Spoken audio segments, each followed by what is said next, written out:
Hey guys, this is Nabity from the Coin Dictionary, and in this video we'll be seeing what Holly Nabity sent me.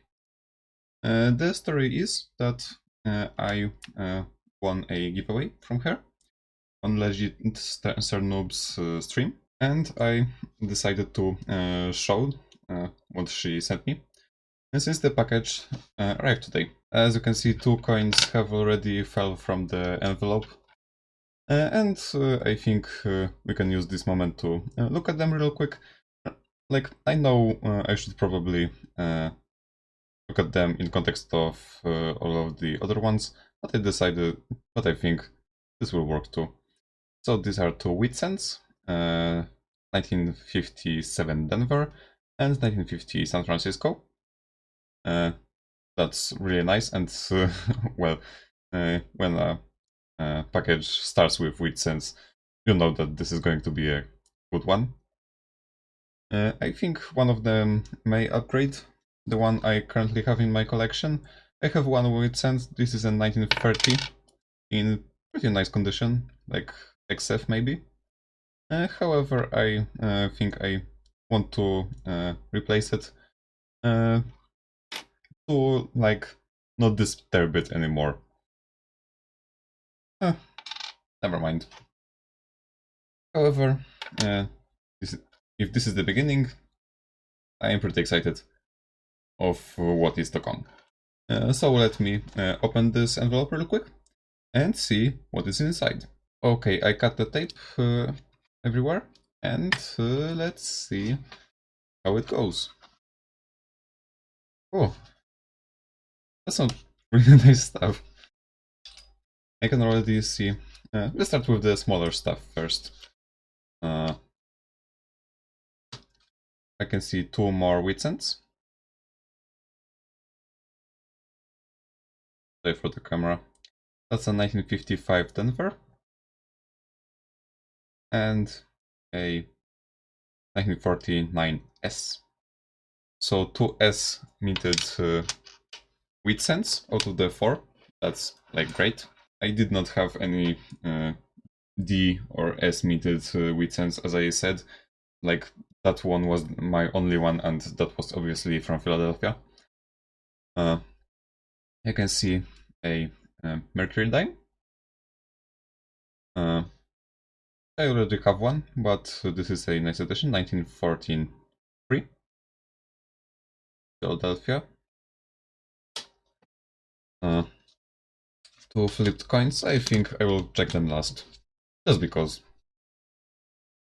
This I already saw. This is a V-nickel from 1903.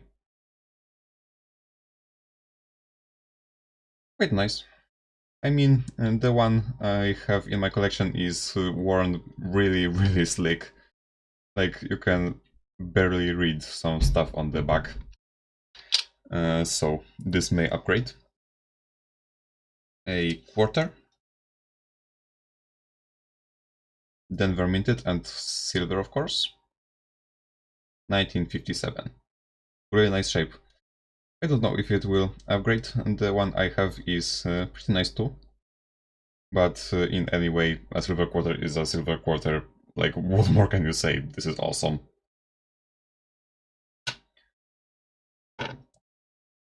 A Benji, or Franklin $50. Really nice. I did not have previously a Benji in my collection.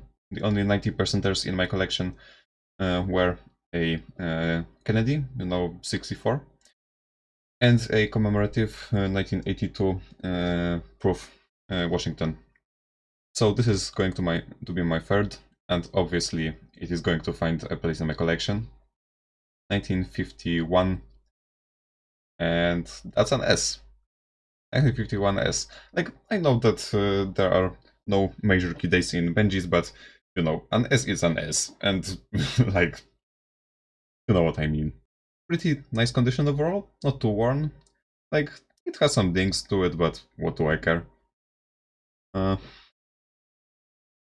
This is so far my favorite one, because, an addition. That's going to be from some English on territory. From the writing Emperor, I can already say that obviously this is not English or Canadian, probably Australian. No, that's New Zealand, 1 shilling. So 12 pence, in other words. Really nice design, I really like it. 1937, and this is 50% silver. So more silver to the collection. That's awesome. And also, obviously, I did not have this coin previously. I didn't have any coins from New Zealand or Australia or anyway in the Oceania region at all. So that's going to be my first, and a really nice one at that. Some copper is showing here. I don't know why that is. But yeah, pretty nice condition. And this is going to be the second one that's obviously going to join my collection, since I didn't have them. And now there are two flipped ones. What is this?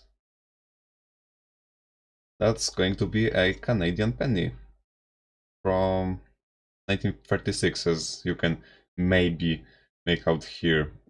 You know, this camera rarely wants to cooperate. 1 cent from 1936, so that's going to be King George V. This is also going to join my collection, since I didn't have this one. The oldest one I had previously was a 51, I believe. So this is another design, and the oldest Canadian coin I have right now. And this, let me...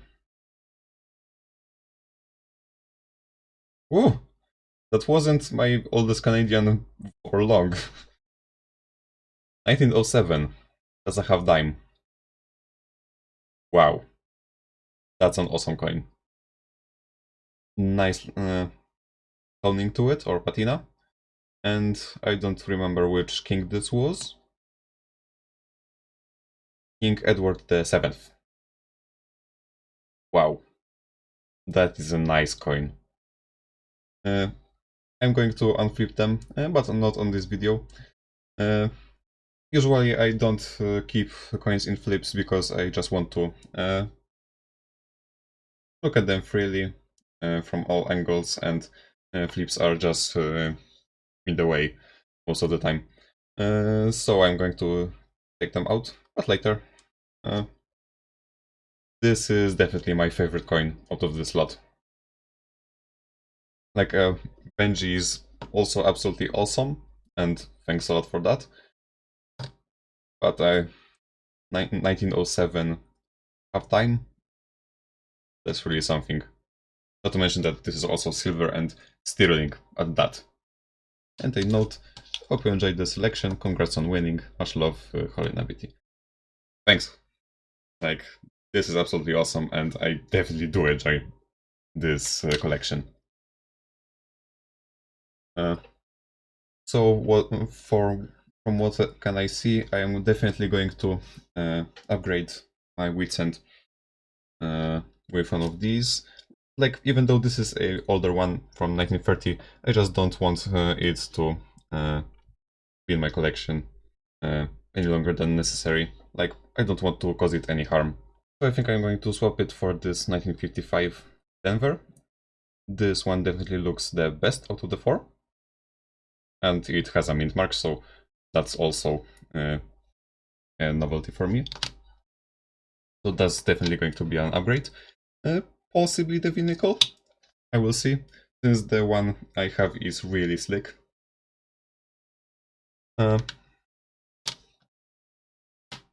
These two are going to my silver collection, not the stack, obviously. Like, on the stack, I just keep coins that I'm willing to sell or something, but this is not it at all. And we have 4 additions to my collection. A lot of nice silver. Like, my first older half dollar, no older than a Kennedy, a halftime, and an old small cent Canadian, and a New Zealand shilling. So thank you, Holly, a lot. Also, it came to my head that the word Nabity, or Nabity, you would say in Polish, means impaled. Like, make of this what you want. Just something I noticed. That's just a fun fact. So yeah, thank you for watching, and thank you, Holly, for this package. And see you in my possible next video. I don't know what that's going to be, but I can't wait to make it. See you!